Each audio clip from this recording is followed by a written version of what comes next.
On va à présent évoquer le sort d'un jeune Congolais. Il s'appelle Nathanaël. Il a été arrêté hier alors qu'il animait une conférence citoyenne à Kinshasa, en République démocratique du Congo.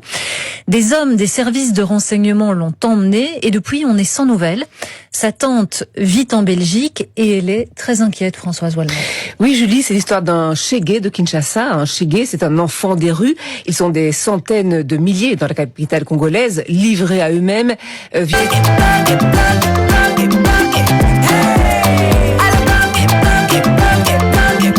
Oyoki elenge ya Congo, tapez les mains, tapez les mains, tapez les mains, tapez les mains, tapez les mains.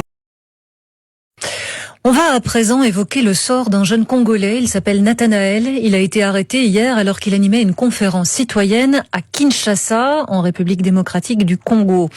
Des hommes des services de renseignement l'ont emmené et depuis on est sans nouvelles. Sa tante vit en Belgique et elle est très inquiète, Françoise Walma. Oui, Julie, c'est l'histoire d'un Chégué de Kinshasa. Un Chégué, c'est un enfant des rues. Ils sont des centaines de milliers dans la capitale congolaise, livrés à eux-mêmes, vivant ensemble dans des squats ou dans la rue. Nathanaël est orphelin depuis l'âge de 6 ans. À 18 ans, il entame des études de droit avec de grandes difficultés, comme l'explique sa tante, Marie Mouchit, qui vit donc en Belgique. C'est le parcours du combattant. Il n'y a pas de bourse. Il se partage à plusieurs centaines d'étudiants le même syllabus. Malgré toutes ces difficultés, Nathanaël essaye de faire bouger le système, d'abord par l'humour, comme l'explique sa tante. Nathanaël s'est fait connaître par des vidéos satiriques où il mettait en évidence les promesses non réalisées du gouvernement et du chef de l'État. Mais très vite, devant le manque d'humour des autorités au pouvoir pour l'instant, il est rentré dans une logique beaucoup plus citoyenne de critique constructive. C'est parce que l'humour ne marche pas que Nathanaël lance son mouvement citoyen? Mais oui, il fait du sérieux maintenant. Il a quelques années, il crée la jeunesse extra-système, c'est-à-dire celle qui vit en dessous des radars, celle qui n'a pas de réseau, aucun soutien. Et il se fait connaître par une intervention à la télévision, et vous allez l'entendre, il n'a pas sa langue en poche. Pour fonder une entreprise, il faut faire partie de ces nouveaux systèmes qui exigent un carnet d'adresse, exigent une relation. Quand nous partons chercher de l'emploi, on nous dit de quelle famille tu viens pour avoir un emploi. Nos sœurs, même quand tu es intelligente, il suffit d'être belle, on fait plus des éloges à ta beauté pour obtenir un emploi. Et pourtant, ces enfants des rues, ces Chégués, les politiques les achètent littéralement pour les faire venir à leur meeting politique.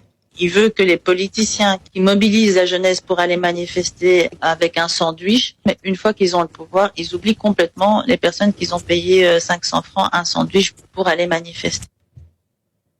Le message de changement de Nathanaël semble irriter le pouvoir et il n'est pas le seul à disparaître comme cela, mystérieusement, sans laisser de traces, comme l'explique son avocat, maître Moana Bato. Il faut appeler le chat par son nom. Ce n'est pas une arrestation classique, formelle, c'est un enlèvement. Il n'y a pas que Nathanaël, un journaliste également très populaire, a subi le même sort. Nous exigeons qu'il soit remis en liberté et que si des faits précis pèsent sur lui, il bénéficie et il jouit de la présomption d'innocence. Nathanaël n'est peut-être qu'un enfant de la rue, mais son enlèvement ne passe pas inaperçu. Il compte plus de 6000 adhérents sur TikTok, en RDC, mais aussi au sein de la diaspora congolaise. Sa disparition, comme celle de nombreuses personnalités plus connues, témoigne en tout cas de la nervosité du régime congolais. Les explications de Françoise Walmack. Merci à vous, Françoise. Nga Alain Bolodja, président de la République. Soki la moyi Nathanaël azo mata. Na ko former pe batu na pe ba mata. Et c'est que yebsanga yo mati combien? Yo toza na présidence de la République. Combien de jeunes yo pesi possibilité ba leka na TV, o pesi ba mo moyen pe ba koka na ko Nathanaël. Et puis mbongo bo beta Nathanaël, mbongo net ya nini? Ya chemise à peine na pantalon mukuse? C'est pas ça. Toi mite maman atika na loba. Tamsu pe miso asuka yango. Oh. C'est-à-dire que la même opposition joue la qualité à chemise. Il n'y a pas de solution. Félix c'est les jours de la fonction. Toute solution plus Félix c'est égale milité. Ponanga. Donc c'est son départ. Ponanga.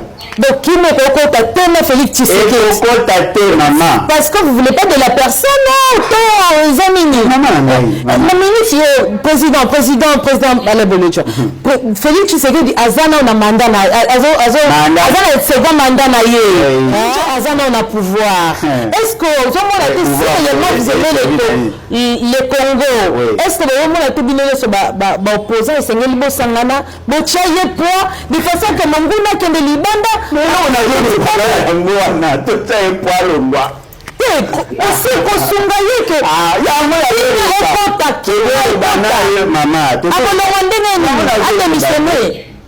toujours le bagage est le mort. Tout ça est poids à l'ongwa. Non, le but est tout ça est poids à l'ongwa. Il va être dans son mouton de Koufinanzela. Il va aller. Tout ça est poids pour n'aller. Alors, on a dit, bah, tout comme ça. Tout ça est poids pour Bangunia Balongwa. C'est ça est poids le mort pour tout comme ça. N'est-ce pas tu as posé un président sérieux discipliné. Tu as posé un pétriste. Demain, après-demain, ceux qui président, M. Soye, qui remplacer président sérieux, on va prendre le meilleur cas. Non, on avance pas. On avance. Oh, maman, il faudrait qu'il y ait toujours l'opposition. Toujours. Oui. C'est dans la dialectique de synthèse. Il faudrait qu'il y ait toujours. Donc, de quoi l'un de l'autre, vous allez opposer à vie. Ce qui a battu la nature, le gars va faire, c'est que vous avez un président, on dit qu'il est opposant. Je suis clair, la nature est en note.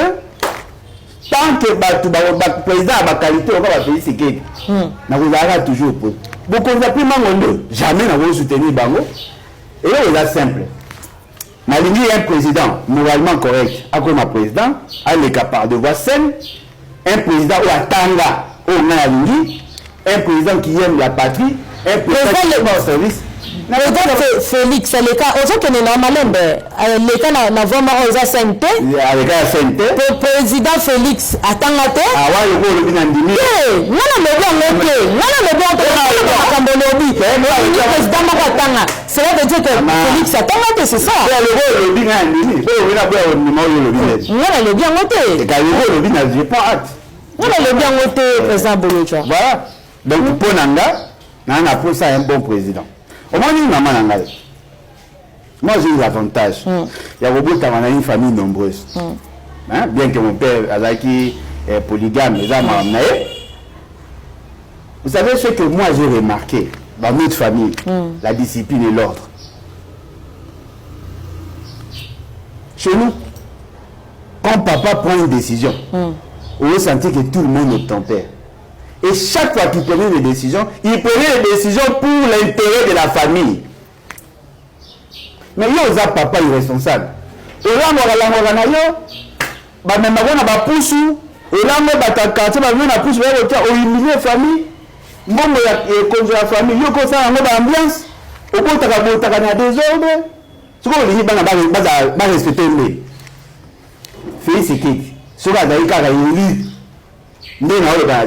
j'allais faire l'opposition autrement. Attends, il a l'option populaire. On a respecté le choix à Batumoussous. Mais le dialogue pour lui. Tout le monde conteste son pouvoir. La légitimité. Tout le monde, voilà, opposant, tout le monde, voilà. Tout le monde. Bon, la dialogue pour lui. Ce qu'il a dit, il a élu. À quoi vous gérez? À mimi dialogue pour lui.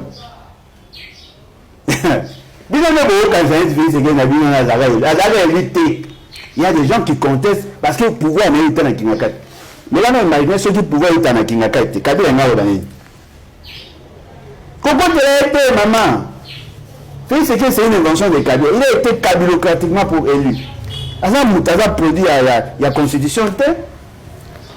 Au-delà de ça, à tous ceux qui vous connaissent, il y a ma bé. Si vous avez ma connaissance, ma volonté à ça, ma cap. Mais là, on imagine, l'essentiel à l'escroc, aventureux, détourneur, il est comme ta mémoire. Bon, tout va dire, il va bon. Alors, il y a bon, ça, tout ça, mais là, il faut pas y aller. Détournement, ils ont la détournement, déjà, détournement bandit caca. La Bible. Mais détournement, ils ont la racaca. Il a combattre le détournement. Mais bazo combattre en gros. Combattre même pour bateau, bazo détourner la bazana et maman. L'armée n'a pas de moyens, mais on a dépensé près d'$1 milliard dans les institutions politiques qui ne servent pratiquement à rien, les animateurs incompétents. Aujourd'hui, on peut comprendre que le président de la République est mal entouré. Non, Félix Sekei s'est fait mal entouré pour aller piquer Béni à Olia. Mais est-ce qu'il y a une proposition? On sait que le cabinet n'est pas ça, proposition nanane. Bon, ceux qui doivent faire une proposition là, c'est que ça ne sert à rien à soutenir. Détourner, bateau, détourner. On va pas dans cabinet là. Le cabinet a fait ce qu'il va détourner à Bambo. Dieu donne le boé. Nabi ba ndolika ata ba ni fonction. Et nani le programme à Sange la gérer en moi. Qui les joue? Fait ce qu'il n'est pas entouré. Fait ce qu'il s'est fait entourer par des voleurs, par des détourneurs. Mais au-delà de ça, il me parle de la qualité à président Malonga. Oh, on a besoin de Moukola de l'autre. De Marambo, yo tangi wana ye azana ote. Maman, si on voit déjà un président de la BIC, peut-être n'a pas fait que le BIC n'a pas en Burundi. Et là, normal, hein? Bah, tout le monde au coup, pas ses alliés, c'est la normalité.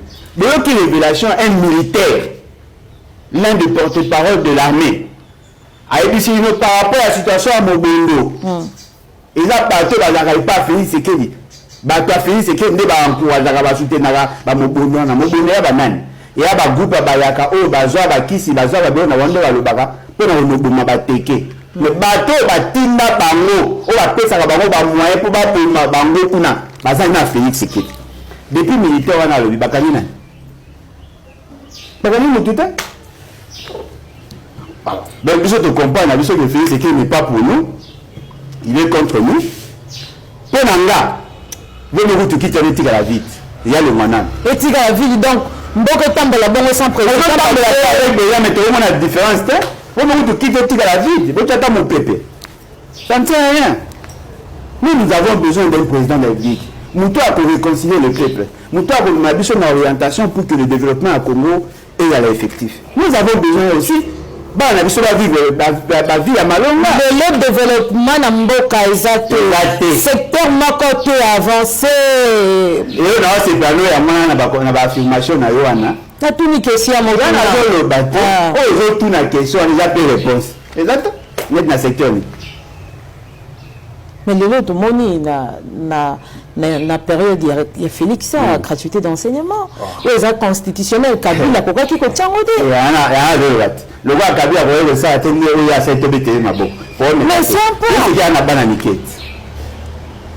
Bana ini ça na pas na ba congolais. Le Congo il y a ba ba congolais. Ah, on va ba étranger. Oh, na lobi bongo te ke ba na ba étranger moi. Tu na ba na gratuité. Et puis on va ramasser la gratuité. Mais comment abino gratuité à côté ni na mpanzi. Na bana na ba na université. Na bana ba na ba école. Mais depuis Félix Sekei a commis, na bana na primaire, tu le peux bazar. Na futa. Bana na ba na école publique. Na futa. So gratuité au beta ma chose. Pour te foutre contre sans contre reçu. Te foutre. Bah tu vas foutre des gens d'école privée moi là. Maman, na dit ça que bana na ba tena na école publique de l'état, te foutaka. Sans contre reçu. Te foutaka. So ba enseigner ba vivande. Na ba 200 na ba 290 soyi 400 000 soyi 315 000 wafuta bon ba vivande. Te foutaka. Mais au-delà de ça, lorsque vous arrivez au pouvoir, la grande question que vous devez vous poser, quel est le problème du système d'enseignement? Est-ce qu'il y a un problème d'accessibilité dans l'école? Mais il y a un problème de qualité dans l'école. Pour répondre gratuité, la réponse à la question. Lélo, on a posé Félix Sekei une question.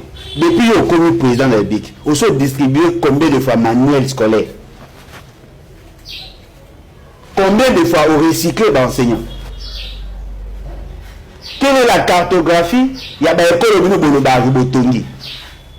Dans cette émission, programme à 145 États. On a il y a un fameux journaliste de triste mémoire. Félix Sekei a construit plus de 3200 écoles. Des pas Jean-Pierre Kaïli, il va pas bon. Il a construit, il a.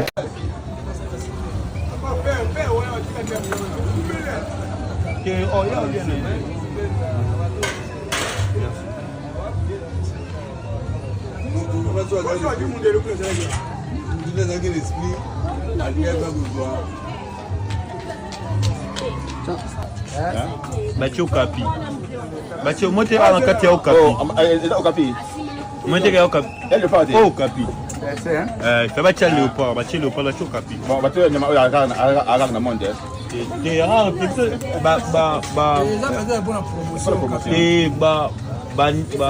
et équipe nationale est totem il y a animal il y a pays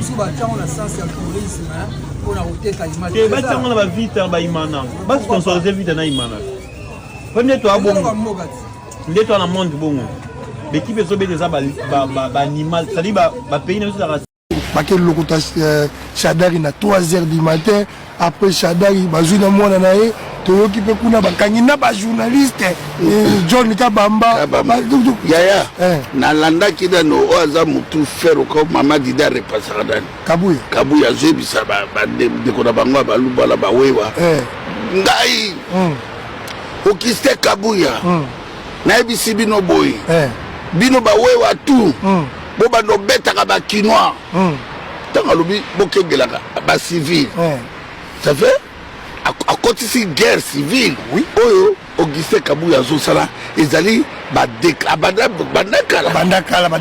ça fait à préparer peuple na bango na guerre civile OK ezali sous makambo ya république te et comme il y a faire tribu il y a tribu ya ba Félix Tshilolo na Auguste Kabuya tango zobisa batoke bino il fait bo surveiller à Kinshasa ça fait civil a comme ko surveiller civil civil et comme guerre civile ba we wala musala bango yango moni bazo beta bato na nzela tandis na katanga na katanga kasumbalesa on a contrôle après tolo banano oya affaire à Kinshasa Auguste Kabuya azo sala crime contre l'humanité azo battre ce qui drogue ya pouvoir au banango ya Kinshasa pour bango ba mona amona ke Félix azana tapis rouge Félix Tshilolo ana contrôle ya ba fanfare Félix Tshilolo ana droit au kene ba mariage Félix Tshilolo ana droit au kene ko sepela match pour na ba Auguste Kabuya na makambo ya ba Uvira ba Bukavu ba Gota etalaka bango te bango ba utalaka ke loala bana bango pa fufi masuka na je kamno pona bango ekoki est bango ba lobela ke suma kama est jamais moto ya kolengisa moto azate moto ko intimider moto azate to moni soki Lisette Kabanga ala solini azokanga ba petit Natael bakangi maîtriser cette cap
toba fu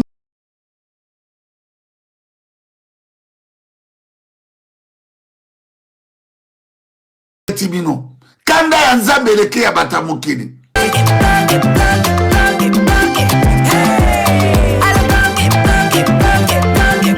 Oyoki elenge ya Congo tapez les mains